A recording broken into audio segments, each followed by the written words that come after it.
Olá e bem-vindos ao Internute, o outro lado da internet. Comigo, Peter.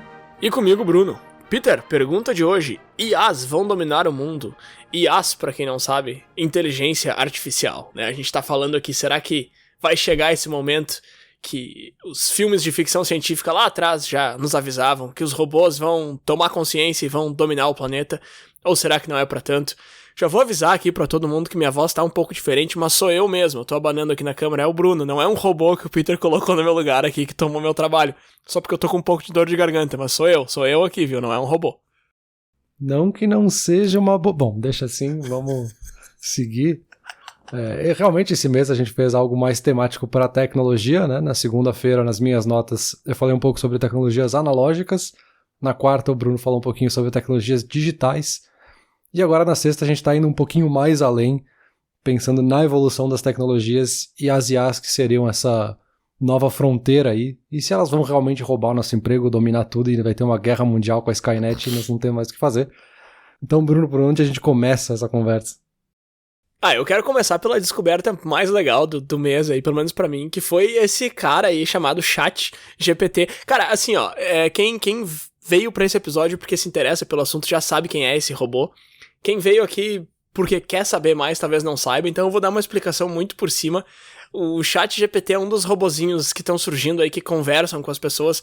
E isso aí não é nada novo, né, Peter? Eu lembro que tinha aquele jogo The Akinator, que era o gênio que adivinhava qual a celebridade que estava pensando. E, putz, isso aí era lá de 10 anos atrás. Então, assim, já tem esses robôs que conversam contigo há muito tempo. Mas, finalmente, em 2022, agora entrando em 2023...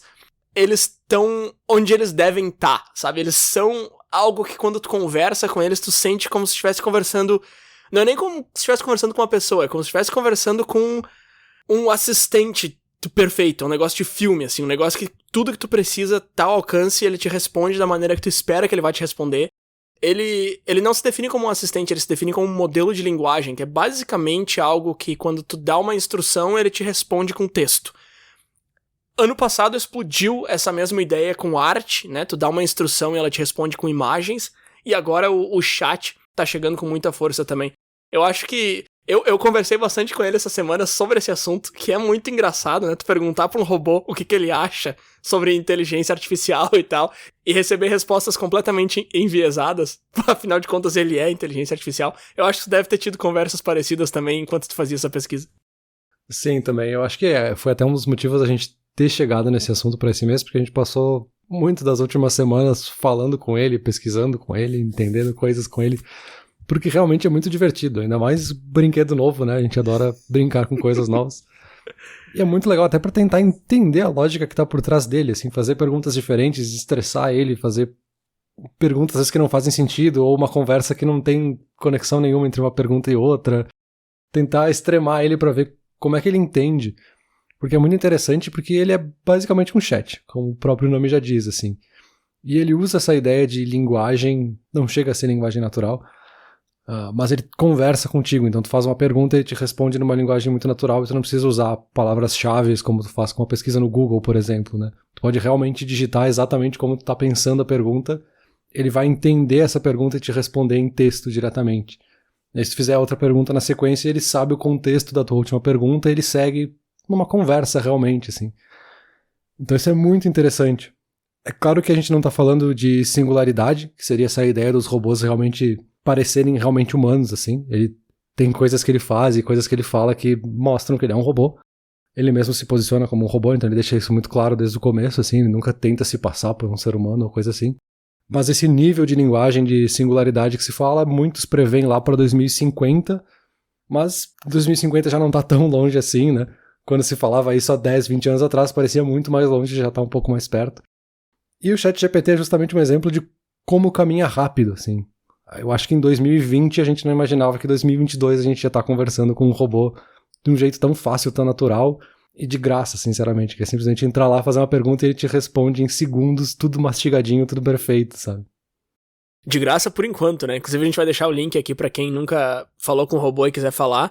Por enquanto, eles se denominam uma empresa de pesquisa sem fins lucrativos. Então, por enquanto, é tudo muito aberto, tudo muito bonito. não sei até que ponto isso é verdade. Isso com certeza é algo que eu quero falar um pouco mais. Eu quero entrar em direitos autorais, eu quero botar um pouco de polêmica nessa conversa também. Mas calma, ainda não. Primeiro eu quero comentar o que tu falou sobre ser natural, mas nem tão natural, e dá pra discernir de uma pessoa. Tem aquele teste que chama Turing Test, né? Que é aquele teste que o Alan Turing propôs lá muitas décadas atrás, onde um grupo de pessoas conversaria com uma pessoa ou um robô e eles teriam que identificar se eles estão falando com uma pessoa ou com um robô. E o teste diz que o robô passa no teste, né? Ele vence o teste se ele consegue enganar no mínimo 30% das pessoas. E 2014 foi a primeira vez que um robô conseguiu passar nesse teste. Então, assim, um pouco menos de uma década atrás. É bem recente. E ele conseguiu enganar um pouquinho mais de 30%. Ele conseguiu enganar 33% das pessoas acharam que estavam falando com uma pessoa de fato. Hoje em dia, cara, tu fala com o chat GPT ali, ele consegue chegar num 30% com mais facilidade, eu acho. Aí que tá, esse teste ainda não foi conduzido em grande escala com robôs mais recentes, porque a gente tá falando de robôs que foram lançados literalmente há poucos meses, né?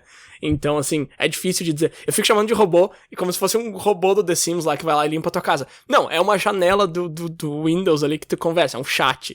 Mas, enfim, inteligência artificial, e eu acho que robô é um apelido muito carinhoso pra ele. Inclusive, eu perguntei se ele se importava que eu chamasse ele de robô, e ele falou que não, que eu podia chamar ele do que eu quisesse.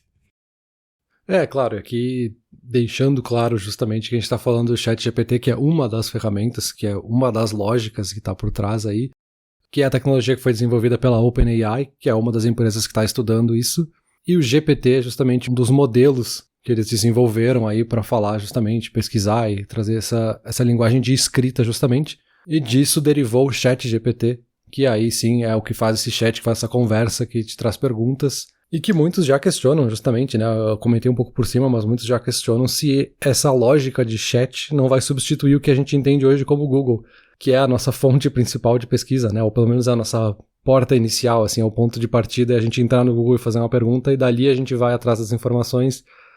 Será que a gente não vai simplesmente perguntar pro robô, o robô deu a resposta, e é isso? E aí eu já puxo um negócio que tu fala nas tuas notas, que é sobre acesso demais, às vezes banalizar algumas coisas, assim. É tão fácil eu perguntar pro robô, e o robô me dá uma resposta e tá, é isso, eu não vou pesquisar mais, eu não vou me aprofundar, eu não quero aprender sobre esse assunto. O robô já disse, tá ali, porque é interessante que esse robô não te dá nenhum link, ele não te dá nenhum caminho, ele não te dá nenhum... Claro, hoje, né, e esse robô especificamente, talvez no futuro tenham outros que te levem possibilidade de se aprofundar. Mas eu acho que é tão fácil simplesmente receber uma resposta pronta, e a gente sabe que a gente tem um viés humano, assim, de gostar de respostas prontas pras coisas, porque nos dá uma sensação de verdade, de resposta absoluta, que pode ser que a gente banalize, assim, é tão fácil, tá, essa aí é a resposta e deu. Mas quem me garante que o robô respondeu certo? Nem o robô sabe dizer isso, porque ele depende das fontes onde ele pesquisou, e se aquela fonte lá atrás estava errada, ou se a codificação dele, o modelo de linguagem dele fez ele interpretar aquilo da forma errada, ele vai te dar a resposta errada, tu vai sair achando que essa é a resposta, porque ele não fala de uma forma assim, eu acho que é. Ele fala, é isso e ponto, sabe? Então tem talvez uma banalização e até tirar o valor da pesquisa. E aí talvez seja um pouco de viés nosso, porque a gente gosta de pesquisar coisas e a gente tem um podcast justamente para isso. Mas tira um pouco do descobrimento, de tu aprender, de tu ver várias fontes e ver o que cada um diz e pegar contrapontos, porque muito do que a gente faz aqui no Internet é justamente mostrar que às vezes não é sim ou não, às vezes não é preto no branco, assim, as respostas estão meio no meio, meio turvas, e às vezes não tem resposta, sabe? Mas tu vê como é um perigo realmente muito grande, né? Porque tu acabou de dizer, a gente gosta de fazer essa pesquisa e mesmo assim a gente já meio que caiu nessa de, olha que fácil isso aqui. Porque é aquela coisa, né, cara? É muito fácil tu se acostumar com algo melhor e é muito difícil de se acostumar com algo pior. A nossa tolerância pra mudança, ela é muito diferente, né? Quando se fala de algo pra melhor e quando se fala de algo pra pior. Então, assim, se tu se acostumou com algo que é mais fácil, voltar depois é muito difícil. Então agora mesmo, há pouco tempo a gente tava conversando aqui, eu perguntei um negócio pro robô, ele não soube me responder, daí, vou ter que ir no Google agora. Aí coloca no Google, aí, não era o primeiro resultado, meu. Onde é que eu vou? Eu vou ter que abrir um site, eu vou ter que abrir O que é? 2022? A gente voltou no tempo. Tipo, claro, eu tô exagerando aqui, mas assim, é muito fácil a gente se acostumar, né? Aquele exemplo que eu dei nas notas ali mesmo, de perguntar um negócio pra Siri e ela já me dá a resposta. Eu não quero entrar num catálogo de filmes da Pixar pra saber qual é o cachorro que fala esquilo. Eu só quero que tu me diga qual é o cachorro que para e fala esquilo. É o Dog do Up. Beleza, é só isso que eu quero. Eu não preciso de de 1 bilhão de resultados, Google. Eu não quero 1 bilhão de resultados, cara. Mas, de repente, eu deveria querer, né, Peter? Não 1 bilhão, mas, de repente, eu poderia olhar umas 5 ou 6 fontes pra saber se realmente é o Doug. Ok, exemplo tosco, eu sei que é o Doug. Mas se a gente tá falando de algo um pouco mais importante e um pouco mais cheio de nuances, de repente eu deveria querer mais resultados. Acho que esse que é o perigo dessa facilidade, né, de acesso à informação. Perigo do acesso e da forma como ele fala, assim, por ele parecer tão humano e parecer alguém que tá falando contigo no chat. Por mais, assim, dando um exemplo meu dessas últimas semanas, que a gente tava usando justamente para testar, tendo consciência que a gente tá testando algo que pode estar errado, a gente ainda assim fez algumas perguntas que a gente foi lá, perguntou, ele deu a resposta, e depois a gente foi conferir e olha ali, não é o que o robô disse. Tá, mas meu, é muito mais provável que o robô esteja errado, por que tu tá bravo com a fonte original, sabe? Porque é muito fácil e ele parece que eu tô conversando com alguém. Então, pega além do nosso viés de gostar de respostas prontas, pega esse nosso viés de querer conversar com alguém, assim, esse viés justamente humano, de empatia, assim. Pô, mas o robô me disse, o robô é tão meu amigo, ele responde tudo, como é que ele vai estar errado, sabe? Que é o que causa muitos problemas de desinformação em várias outras fontes, em chats, grupos de WhatsApp, qualquer outra coisa, coisas que a gente já discutiu em outros momentos. Porque justamente estar conversando com alguém nos dá essa impressão, pô, mas foi essa pessoa que me mandou essa informação é real, sabe? Por que ele me mandaria algo que não é real? Da mesma forma o robô, assim, ele soa tão natural, tipo, tá, mas ele me roubou, pô, o robô me falou, por que ele vai mentir pra mim? Ele é tão legal, ele me responde tudo. E eu acho que é um pouco disso, assim, é tão fácil e tão acessível que no momento que tu começa a usar, tu não consegue mais imaginar como é que era não ter. Não, exato, isso que eu tava falando ali nas notas também, né, só o fato de a gente se perguntar se isso ajuda já mostra que a gente esqueceu como é que era antes, porque, assim, é lógico que ajuda. Só que, claro, cria uma dependência que a gente precisa estar, no mínimo, ciente, né, não que necessariamente a gente precisa lutar contra essa dependência, porque, assim, o que tu tá falando é o equivalente, claro, eu vou extrapolar aqui um pouco, mas é o equivalente a dizer, a gente é muito dependente da internet, a gente não pode ser tão dependente da internet. Tu tem que saber que volta e meia tu vai precisar ir numa biblioteca ou abrir uma enciclopédia. Não, cara. Assim, nos últimos 20 anos não aconteceu nenhuma vez, tá? Eu precisar ir numa biblioteca porque a internet não me ajudou. Então, assim, nem toda dependência é algo que a gente precisa aniquilar. Talvez a gente chegue num ponto em que inteligência artificial seja uma quase dependência, uma semi-dependência, que não seja tão problemática, assim, por mais esquisito que isso pareça.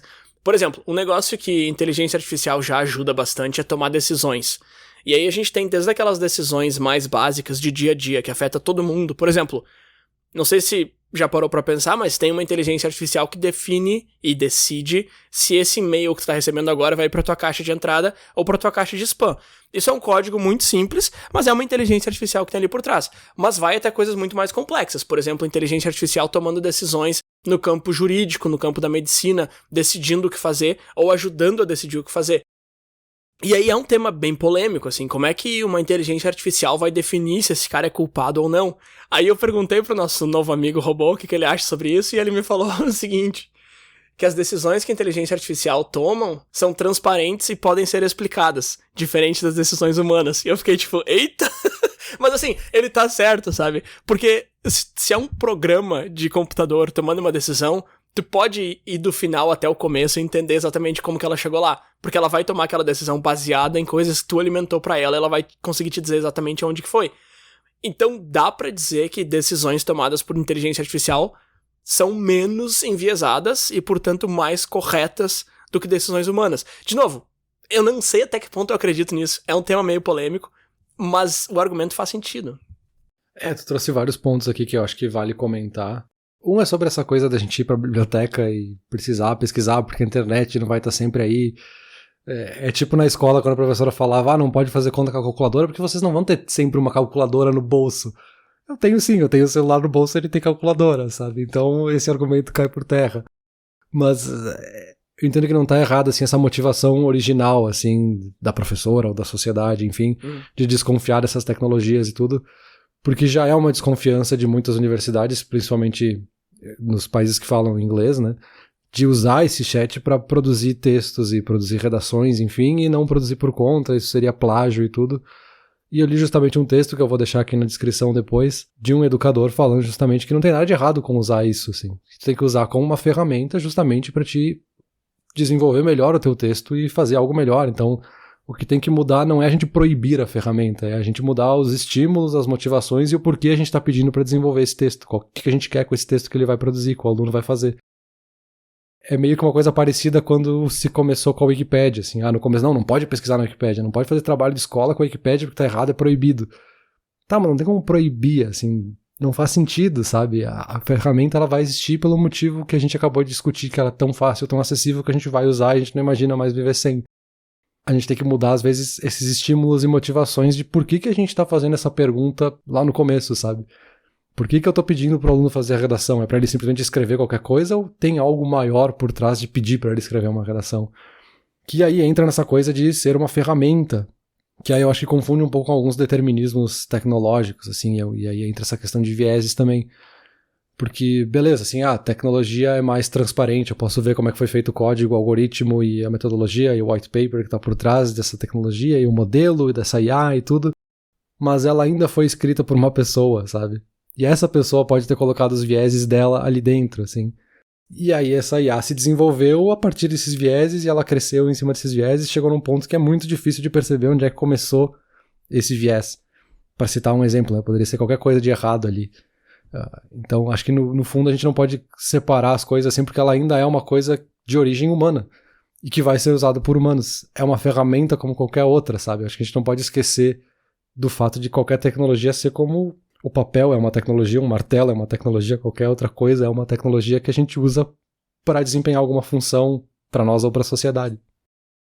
Cara, perfeito, mas aí a carona que eu quero pegar nesse teu último argumento é o seguinte: uma inteligência artificial tem só o que tu deu pra ela. E foi o que tu acabou de dizer, né? Uma pessoa que montou, ela só tem aquilo ali. Isso é uma coisa interessante, assim, a gente não percebe a quantidade imensurável, infinita de coisas minúsculas e gigantes que guiam as nossas decisões como ser humano. Tudo, desde que eu nasci até esse momento agora, o que aconteceu nessas últimas 3 décadas, tá moldando de certa forma o que eu tô falando aqui nesse exato momento. E são referências e interferências que a gente não percebe e que uma inteligência artificial não vai ter, ela não vai ter nada disso, ela vai ter só o que eu dei pra ela. Mas aí entra o que tá acontecendo agora, que é tu montar uma inteligência artificial e tu larga ele no mundo. Quantos usuários, pra pegar o exemplo que a gente tava usando ali até agora, o ChatGPT teve nesses últimos meses? É um número gigante, assim. Então tu não tá mais falando de uma pessoa treinando um robô, entendeu? Tu tá falando de uma pessoa que criou um robô, botou ele pra ser treinado automaticamente por bilhões de fontes. Eu perguntei várias vezes pro chat quantas fontes ele usou pra saber tudo que ele sabe, e ele não sabe te responder. É um número ridículo, assim. Então tu fez isso, e depois tu coloca ele em contato com, de novo, milhões de pessoas. E aí, ok, cada pessoa tem os seus vieses e tal, mas aí tu vai entrando num consenso, tu vai chegando numa média, tu vai chegando num geral, e tu consegue treinar ele de forma que ele atenda aquelas milhões de pessoas e não só atenda a quem a criou, sabe? Então, assim, eu concordo contigo que uma inteligência artificial pode ter seus vieses, mas a gente já tá encontrando maneiras de minimizar esses vieses, sabe? Ou pelo menos deixar eles mais parecidos com a média de vieses da sociedade, digamos assim, e não só com os vieses do criador da tecnologia, sabe?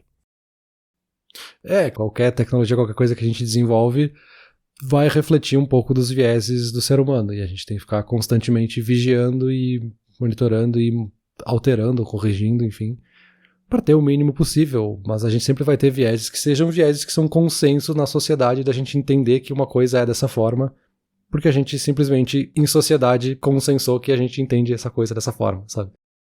Mas são coisas que vão acontecer e eu não acho que é culpa das inteligências artificiais, porque, de novo, qualquer tecnologia, qualquer coisa que a gente faz também tem vieses e podem aparecer, podem ser bons ou ruins, apesar de que, na maioria das vezes, podem ser ruins. E só pra deixar outra coisa clara, assim, a gente tá focando muito no ChatGPT, porque eu acho que é o que ele tá mais em alta, assim, nessas últimas semanas, e que a gente usou muito, a gente explorou muito, mas eu acho que serve pra qualquer tipo de IA, assim, generativa, que gere conteúdo, que gera imagens, como o Dream Studio, que gera textos, como é o caso do ChatGPT, e assim como vários outros que criam outros tipos de conteúdo. Tem IAs que criam música, que a gente não consegue nem distinguir entre uma música criada por um ser humano ou criada por um robô, então tem várias coisas interessantes acontecendo ao mesmo tempo, por mais que a gente esteja usando aqui o ChatGPT como exemplo disso, né? Não, perfeito. Inclusive, deixa eu usar esse teu comentário aí pra puxar pra outra ferramenta aqui que também tá em alta, né? Que é essa geração de imagens, né? Inclusive, há uns 2 meses atrás, teve uma onda no Instagram aí que todo mundo fez uma foto de perfil gerada por computador. E, cara, foi um negócio absurdo, assim, que em um dia eu vi umas 30 pessoas fazendo. Aí eu falei, tá, deixa eu ver como é que ficaria a minha. E aí, quando eu cliquei, eu vi que tinha que pagar. Eu falei, caramba, tá todo mundo botando dinheiro pra... E foi um negócio... E, tipo, no dia seguinte já não vi mais nada, assim. Foi um negócio absurdo. Eu não sei que fenômeno que foi aquele, mas eu tô pegando nesse ponto porque isso aí encaixa com uma coisa que eu falei lá no começo, que são empresas que estão criando essas tecnologias como sendo algo pra pesquisa, mas aí elas mandam o produto final pra uma outra empresa que vende aquilo ali pra fins lucrativos. E aí a gente entra numa sub-área dessa discussão que eu acho muito interessante também, que é o quão legal é isso tudo e o quão ético é isso tudo, sabe? Porque assim, no ChatGPT é muito difícil tu conseguir identificar da onde que ele tá tirando aquilo ali. Só que assim, ele não pensa, tá? Ele é inteligência, mas ele é inteligência artificial. Não é ele que tá escrevendo aqueles pontos. Ele tá fazendo aquilo ali baseado em algo que ele aprendeu. Ok, mas aprendeu aonde? De repente ele aprendeu aquilo de um outro autor e ele tá mastigando e te entregando como se fosse dele. E o dele, que eu digo aqui, obviamente é da empresa que o criou, porque ele não tem como ser dono de nada porque ele é só uma tecnologia. Ele não é uma empresa, ele não é uma pessoa. Só que com arte isso fica muito mais claro, assim. E aí eu vou deixar vários vídeos aqui na descrição. Eu vi alguns documentários, tá? Eles são meio longos, não tem como entrar em todos os pontos. Mas uma coisa que eu achei muito bacana era desses sites que criam imagens, tu pode entrar lá e colocar o nome de um artista. Então vai lá, Romero Brito, sei lá, Kandinsky, Picasso. Ou artistas mais recentes, né? Pessoal que faz arte digital. E pedir pro robô ali, pra tecnologia, o que tu quer que ele faça. Então, sei lá, um computador flutuando no meio de um unicórnio no estilo de fulano, no estilo de Peter, sei lá, nome do artista. E aí ele vai criar vários exemplos de arte no estilo daquele artista. Então, assim, aonde que ele aprendeu a fazer aquilo ali, sabe? É óbvio que essa tecnologia tá pegando a arte que já existe daqueles artistas e criando em cima. E aí eu queria até ouvir a tua opinião, assim, porque esse cara que eu tava ouvindo o documentário, ele falou, eles estão claramente roubando o estilo desse artista, mas ao mesmo tempo não tem como tu colocar direito autoral em cima de um estilo de arte. Então, assim, eu não sei até que ponto eu concordo com esse argumento, mas, assim, é lógico e muito visível que sim, cara, ele tá pegando uma arte que já existe, que tem direitos autorais, tá usando ela pra recriar um negócio e te dando como se fosse dele, sabe? E por vezes cobrando por isso. E esse dinheiro, obviamente, não vai pro cara que fez a arte inicial. Vai pra empresa que criou a tecnologia que recria a arte original, sabe? Sim, eu acho que essa questão de direitos autorais é uma discussão que vai durar, eu ia dizer anos, mas eu acho que décadas, certamente, porque é algo que vai muito longe, assim. Já tem vários processos em andamento entre artistas, entre gravadoras, entre estúdios, contra essas empresas que são as donas dessas tecnologias, enfim, que hoje elas se defendem muito a partir do argumento de que são pesquisas e que eles não têm o controle total do que está sendo gerado, e eles não estão usando isso para fins lucrativos, né, a princípio. E aí já fica muito mais complexas aquelas definições de que eu tô fazendo uma paródia ou eu tô fazendo uma adaptação a partir de alguma coisa e não é exatamente a obra original, enfim. E até tem coisas mais subjetivas, assim. Uma entrevista que eu vi com o Nick Cave, que é um músico, para quem não conhece, falando sobre letras, né? E algumas pessoas mandaram para ele letras feitas no ChatGPT que pediam para imitar o estilo dele. E aí são letras que realmente parecem que foram escritas por eles, apesar de não ser tão natural assim, obviamente. Mas a crítica dele é que essa IA ou qualquer outra tecnologia não vai gerar nunca uma letra com um sentimento humano, com o verdadeiro sofrimento humano, que é a forma que ele fala. Que é ok, eu até entendo ele quando ele tá falando de algo extremamente poético, assim, ou algo que seja muito profundo ou específico de um momento da sociedade ou algo assim, mas nem sempre é o que a gente quer, né? O resultado, de novo, da ferramenta é o que a gente tá pedindo pra ela, assim. E se a gente pegar muita música que é desenvolvida, a letra é só um artifício que tá ali dentro e às vezes tanto faz o que a letra tá falando porque o que interessa é outra coisa ali. Então nem sempre precisa ser profundo. E aí o chat resolve, então eu não preciso de um artista pra fazer isso, sabe? E essa foi justamente uma das perguntas que eu fiz pro ChatGPT, assim, se as IAs vão chegar a um ponto que elas vão substituir os artistas, porque a gente não precisa mais, a gente pede pra IA criar exatamente a música que a gente quer na hora que a gente quer, porque ela vai sair exatamente como a gente quer. E obviamente que a IA responde que não, que ela é só uma ferramenta que pode ser usada por artistas para criar coisas ainda melhores, enfim. Que é um argumento que eu concordo até o momento.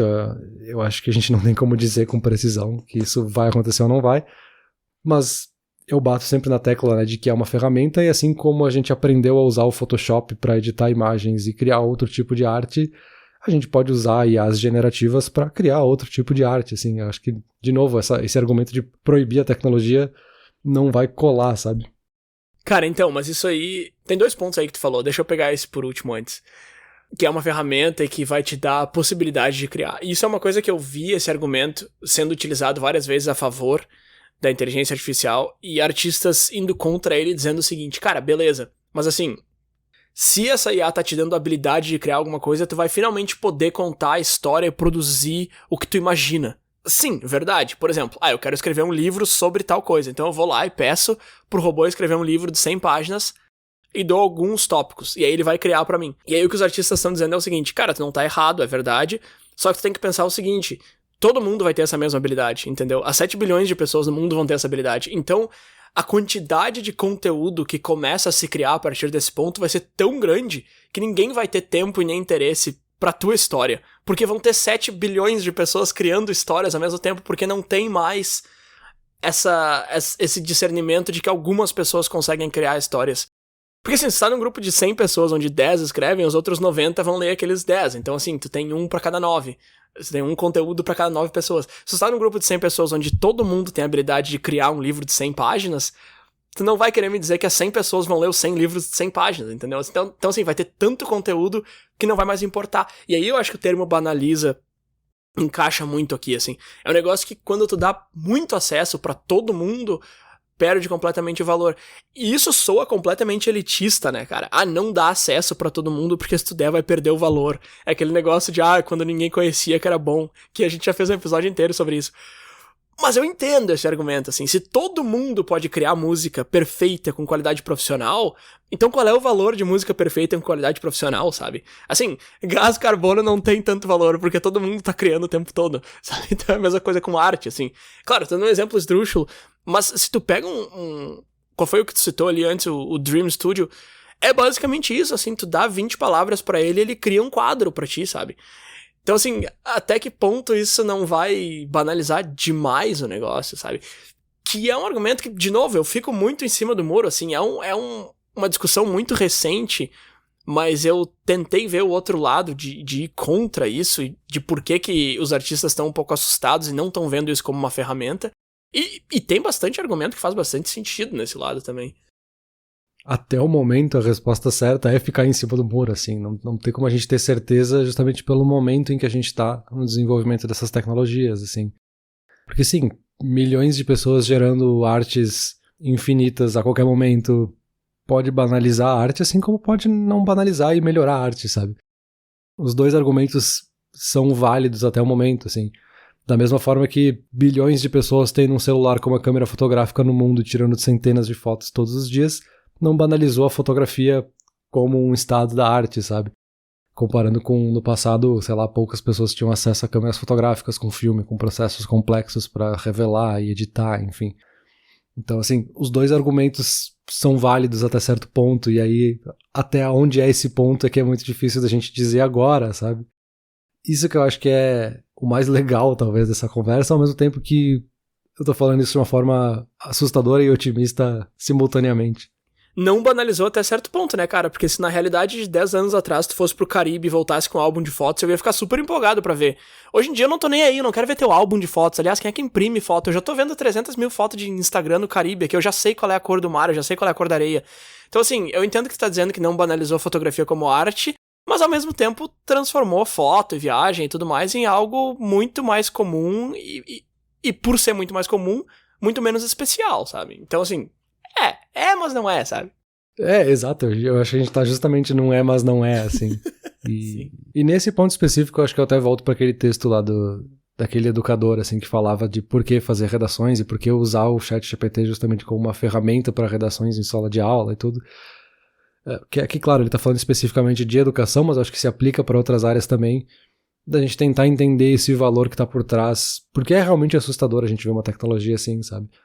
Eu até lembrei de um vídeo do C.G.P. Grey, assim, que é um vídeo já antigo, é um vídeo de 2014, onde ele fala sobre mercado de trabalho e sobre inteligências artificiais tomando conta do mercado de trabalho, dominando, como é o título do episódio. E muitas das coisas que ele falava lá atrás que pareciam coisas alienígenas, assim, que já estão acontecendo hoje, assim, de IAs que realmente estão gerando músicas que a gente não sabe distinguir se foram feitas por um compositor humano ou por um compositor robô, e outras profissões que já estão deixando de existir porque IAs estão fazendo isso, inclusive várias outras coisas, e aí tem até uma metáfora que ele usa que eu acho que é muito interessante para esse argumento de, assim, de que a gente não vai ver a inteligência artificial chegar, assim. Quando ela chegar, ela já chegou e a gente já vai perceber quando vai ser tarde demais, justamente por esse melhoramento exponencial que as IAs vão tendo, assim. A metáfora que ele usa é justamente dos cavalos, assim, 2 cavalos olhando os carros sendo criados pela primeira vez. Eles olhando, cara, é impossível os carros superarem a gente e acabarem com o trabalho de todos os cavalos do mundo, porque tem milhões de cavalos em todas as cidades. A gente viu charrete sendo inventada, a gente viu carroça sendo inventada, a gente continua aqui, eu acho que vai melhorar pra gente. A gente vai trabalhar menos, mas a gente vai continuar aqui tranquilo. E aí ele encerra trazendo alguns dados sobre a quantidade de cavalos que existe no mundo e reduziu drasticamente, porque ninguém mais precisa ter cavalo em casa.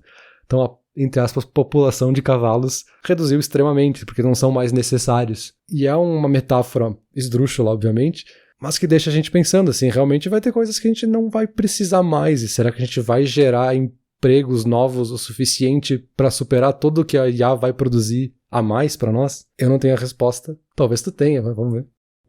Eu tenho a resposta. Não, a gente não vai gerar emprego suficiente. Cara, claro, ninguém tem a resposta, né? Só que se tu pensar um pouco assim, tu já chega numa semi-conclusão de que não vai, cara. Porque quando tu tá falando de, tipo, 100 pessoas trabalhando numa fábrica e um cara lá em cima, e aí chega uma tecnologia que faz o trabalho daquelas 100 pessoas, talvez tu precise de mais um cara, ou 2 ou 3 lá em cima, mas tu não precisa de 100, sabe? E isso é algo que a gente já viu várias vezes com certas tecnologias, mas a gente vem conseguindo achar empregos e tal que vão substituindo. Só que quando a gente começa a falar de inteligência artificial, aí eu já acho bem mais complicado, assim. E aí eu acho que a discussão não é nem se a gente vai conseguir gerar emprego suficiente ou não, a discussão é o que acontece quando a gente não consegue gerar emprego suficiente. E aí a gente tem aquela utopia de que não, aí a vida vai ser melhor, todo mundo vai trabalhar menos e focar em desenvolvimento pessoal e tal. E eu acho isso meio conto de fada, assim, cara. E nesse momento eu vou te dizer que esse é o lado bom da gente já tá na metade da vida aqui, porque a gente não precisa se preocupar muito com isso. As gerações que vêm mais pra frente, ou a gente vai ser que nem os cavalos ali do teu exemplo, né, cara? Daqui a pouco a gente tá achando que vai estar tranquilo e não tá. Mas eu acho que isso é um problema pra gerações mais pra frente. E eu não tô falando de 5 gerações, eu tô falando de, tipo, 1 ou 2, assim, mas pelo menos não vai ser problema nosso, eu acho, sabe? Mas aí que tá, acho que a gente realmente não vai ver, talvez seja na nossa geração, assim. Talvez tenha uma IA que surja, que substitui muito do que a gente faz, vai ser economicamente muito mais viável do que ficar contratando o Bruno e o Peter pra ficar fazendo, e é boa sorte, né? A gente que vai buscar outro emprego, a gente que se adapte. O mercado de trabalho já tá assim, as pessoas terem que mudar de cargos, mudar de carreiras e se adaptar e aprender coisas novas o tempo inteiro, porque as carreiras já são instáveis. Só que a gente não percebe, porque hoje são IAs muito principiantes e muitas coisas que a gente não considera IAs, né? Não são necessariamente inteligências artificiais com toda essa metodologia por trás. Às vezes ferramentas mais simples vão substituindo, enfim, automatizações vão fazendo esse trabalho. E sim, né, esse argumento de que vão ter empregos novos no lugar, assim, eu troquei essas 20 pessoas por uma máquina, essas 20 pessoas agora podem ser cientistas de dados. Tá, mas primeiro que não precisa de 20 cientistas de dados para operar uma máquina que vai fazer essa automatização. Na melhor das hipóteses, vão lá 10 pessoas. E ainda assim, qual que é o processo para pegar uma pessoa que já tá lá nos seus 50, 60 anos de idade e fazer ela se tornar um cientista de dados para daí ela ter essa nova profissão e aí ela poder atuar nesse novo campo que foi criado, sabe? O fato das tecnologias serem tão exponenciais na evolução delas faz com que a gente, enquanto ser humano, não consiga acompanhar às vezes. E eu acho que é isso que o CDP quer justamente falar nesse vídeo dele, que a gente não vai ver elas chegarem. Quando elas chegarem, elas já nos atropelaram, assim, e a gente vai ficar que nem os cavalos ali que vão deixar de existir, basicamente, né, no formato que a gente conhecia no passado. Por isso que eu comentei que é um vídeo de 8 anos atrás, assim, porque naquela época, que parece extremamente longínquo agora, muitos daqueles argumentos falam, cara, tu tá exagerando, até parece que vai ter uma tecnologia assim tão cedo, talvez lá por 2050, sabe? Mas não, sabe? Passou 8 anos e já tá aqui. Sim, mas é muito longínquo, assim, é que a gente tem uma visão um pouco caricata ainda dessas IAs. Por exemplo, tem aquele meme que fica circulando, aí já tá há 10 anos circulando, do robô da polícia, que a mulher foi tentar avisar que tava tendo um crime e o robô cantou uma música e pediu pra ela se afastar, sabe? Tipo, e não fez nada. Aí tu pensa, quando que isso vai substituir uma pessoa? Tá, meu, isso é uma notícia de, tipo, 10 anos atrás que a galera fica reciclando. Só que hoje em dia, a inteligência artificial já tá conseguindo simular emoções. Isso é um outro ponto do que tu tinha falado ali, que é a última coisa que eu tenho aqui antes da gente puxar pra conclusão, porque tu falou antes, eu falei, tem várias coisas que eu quero comentar e não comentei de nenhuma. Uma delas é o que tu tava falando da música, da música. É que eu me perco, né, cara? Eu não sou um robô. Se estivesse falando com um robô, ele ia te dar toda a resposta inteira, mas eu sou humano, cara. Tu falou ali, da emoção da música, que o robô nunca vai... Qual era o argumento do teu cantor ali? Que o robô nunca vai conseguir gerar uma música com sentimento humano, né? Com sentimento de verdade. E daí, cara? Ele simula o sentimento de uma forma que parece humano. E a minha pergunta pra ti é a seguinte: que diferença faz, sabe? Pega um cantor aí, sei lá, me dá, eu não sei o nome de ninguém. Harry Styles, cantor pop aí. Nem é mais pop, eu acho, sei lá. Mas já foi o cara que cantou muito aí ano passado. Ele é ator também agora. O cara tá em todas, aparentemente. Tá, aí ele faz uma música com emoção, tá, Peter? Uma música sobre um relacionamento. É super emotivo e tal. E ele realmente colocou a emoção dele ali. Eu não conheço ele, cara. Eu nunca conversei com ele. Eu não senti essa emoção dele. Eu senti a emoção minha, que foi transportada da música dele. Então, assim, a minha pergunta pra ti é a seguinte: faz diferença essa emoção ter sido já sentida por uma pessoa ou ter sido simulada por um robô? Não faz. Inclusive, se tu me der uma música de uma pessoa e uma música de um robô, talvez eu não saiba nem te dizer qual que é qual. Então, assim, se tu concorda comigo que é difícil distinguir qual que é qual, mas tu quer argumentar que faz diferença, eu não consigo ver esse argumento, entendeu? Então, e é um argumento que eu vi, assim, não, mas é que tanto a inteligência quanto a emoção de IA são só simulações. Beleza, cara, não vou te dizer que não são. Eu sei que são simulações, mas minha pergunta pra ti é a seguinte: faz diferença? Em certos sentidos faz. Se eu tô conversando com um amigo, eu quero que tá conversando com meu amigo. Agora, se eu tô ouvindo uma música, se eu tô lendo um texto, eu não consigo ver quanta diferença isso faz. Vamos lá, talvez não seja perfeita essa simulação de sentimento, mas talvez ela seja boa o suficiente. E bom o suficiente já é o suficiente, como a própria expressão já diz, assim. E outra que talvez o sentimento não tem que simular o sentimento de quem criou aquilo, mas tem que ser bom o suficiente para evocar o sentimento em quem tá ouvindo, no caso de uma música, sabe? Poderia valer para outros tipos de arte também, acho que esse mesmo argumento, e para outros tipos de produções, qualquer que seja, não só produções artísticas, né? Porque se a gente tá no ponto de que a gente consegue simular sentimentos de uma forma que a gente não perceba que tá sendo sentida por um robô, entre aspas, quantas outras coisas a gente não pode fazer sem perceber ou sem se importar, sabe? Porque eu acho que às vezes tem esse ponto também, assim, de que pode ser que o robô seja extremamente transparente, de dizer, olha, isso aqui foi um robô que fez e tá aqui o que ele fez. Beleza, vou usar esse, não quero nem saber o que um humano faria, sabe? Já é o que eu quero, assim. Por isso que é uma coisa muito interessante pensar em ferramentas e pensar que desde lá do papel, desde lá que a gente desenvolveu a roda, ela é uma ferramenta para nós, porque é uma ferramenta muito nova, é uma forma de ferramenta muito nova que é realmente assustadora, assim, a gente tá justamente nesse comecinho da curva de adoção e ver tudo isso acontecer, ainda mais a gente que tá tentando testar e fuçar nessas coisas, assim. Assim como eu imagino que outras tecnologias no passado foram tão assustadoras para as pessoas das suas épocas, assim, que a gente não sabiam o que ia acontecer. A gente teve várias revoltas sobre o começo da industrialização e como isso ia acabar com todos os empregos, enfim, e não acabou, que é um argumento que se usa hoje para as IAs, que talvez não funcione de novo, enfim. Então é muito interessante ver essa evolução constante lá do analógico pro digital, para agora, para as IAs, e ver como são tudo ferramentas ao mesmo tempo em que elas têm impactos tão diferentes pro nosso dia a dia, sabe? Porque assim, só aqui na sala, aqui no escritório onde eu tô gravando, assim, eu tenho livros impressos, que parece algo extremamente arcaico no meio dessa conversa. Tem disco de vinil, tem câmera de filme, assim como tem o meu smartphone, assim como tem o laptop aqui do meu lado. Então assim, tem vários tipos de tecnologia ao mesmo tempo e eu não abri mão de nenhuma delas, sabe? Elas servem para momentos diferentes, para quando eu tenho objetivos diferentes do que eu quero fazer. E assim como eu vou usar várias IAs e eu não consigo mais imaginar não fazer perguntas pro ChatGPT de vez em quando, assim. São experiências específicas, e para cada experiência que eu quero eu vou usar a ferramenta diferente, vou priorizar provavelmente a mais acessível, e em muitos casos no futuro a mais acessível vai ser a IA, e elas vão dominar em vários desses, né? Calma aí, não responde a pergunta, vamos pra conclusão. Então tá, Bruno, concluindo, as IAs vão dominar o mundo, qual que é a tua conclusão? Minha conclusão é que elas vão dominar o mundo, sim. Eu gostei desse teu argumento final aí de que tu não abriu mão de outras coisas, mas assim, a gente meio que vai abrindo, né? Por exemplo, tu falou aí, eu ainda tenho disco de vinil, eu ainda tenho câmera filmadora e tal.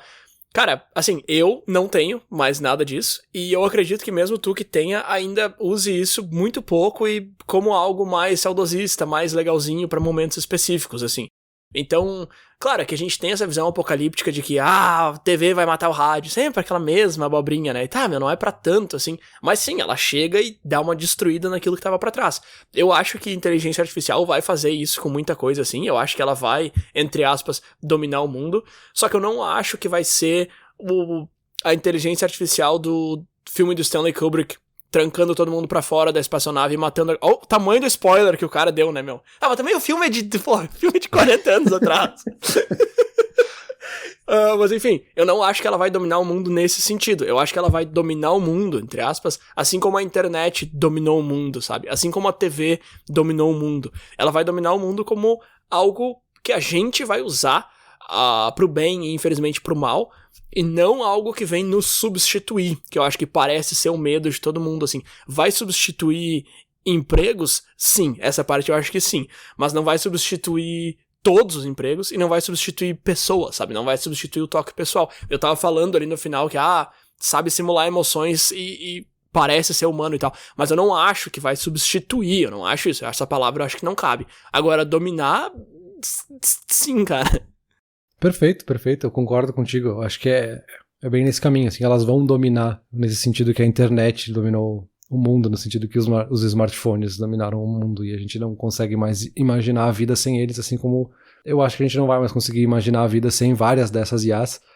E é claro, a gente está usando um argumento enviesado porque muitas das IAs, talvez a maioria das IAs que estão sendo criadas e modelos que estão sendo criados, morrem na praia, assim, a gente não fica nem sabendo porque elas não são úteis e não servem pra nada, enfim, ficam pra trás. Mas as que são muito boas, são muito acessíveis, são muito práticas e a gente quer usar elas e ponto, assim, a gente não consegue mais deixar de usar, como é esse caso que a gente citou centenas de vezes aqui do ChatGPT, assim. É muito fácil de usar, qualquer pessoa pode simplesmente fazer uma pergunta e ele responde. Então é óbvio que eu vou usar, eu não consigo mais imaginar não poder fazer esse tipo de pergunta e não ter esse tipo de resposta, sabe? E claro, de novo, né, eu posso continuar ouvindo discos de vinil, eu posso continuar fazendo outras coisas antigamente, mas, que nem tu comentou, é uma experiência extremamente específica que eu tô buscando, sabe? Outras pessoas não querem. E eu acho que ainda assim, essa dominância vai ser justamente porque em 90%, 99% dos casos, a gente vai recorrer à IA porque ela é a ferramenta mais adequada, mais acessível, mais fácil, mais prática naquele momento. Então, sim, vão dominar. Substituir, eu acho que não, porque a gente sempre vai buscar outras coisas e a gente vai achar outra coisa lá na frente que vai dominar em cima das IAs, sabe? Mas falando em substituir, certamente a gente logo vai ter uma IA para gerar voz aqui e substituir a gente, porque vai ser muito melhor do que nós dois falando, muito mais bem pesquisado, muito mais embasado. 2 robôs falando aqui, simplesmente mandando áudio automaticamente pro feed, né? Mas é que aí é que tá, se todo mundo fizer, e todo mundo vai ter, e ninguém vai escutar nada, porque todo mundo vai ter o seu. E outra, eu duvido que a IA vai ter uma piadinha tão boa quanto essas clássicas que a gente usa pra encerrar os nossos episódios. Apesar de que eu pedi pro ChatGPT me contar a piada e quase rolei no chão de tanto rir. Isso que eu não tô dizendo que a gente já não seja IAs que estão falando agora nesse áudio com vocês. E outra que no final dos episódios, depois da musiquinha, sempre tem um robozinho falando, né? Então... tchau pra gente e o robozinho entra na sequência. Valeu. Vai lá, robozinho. Valeu.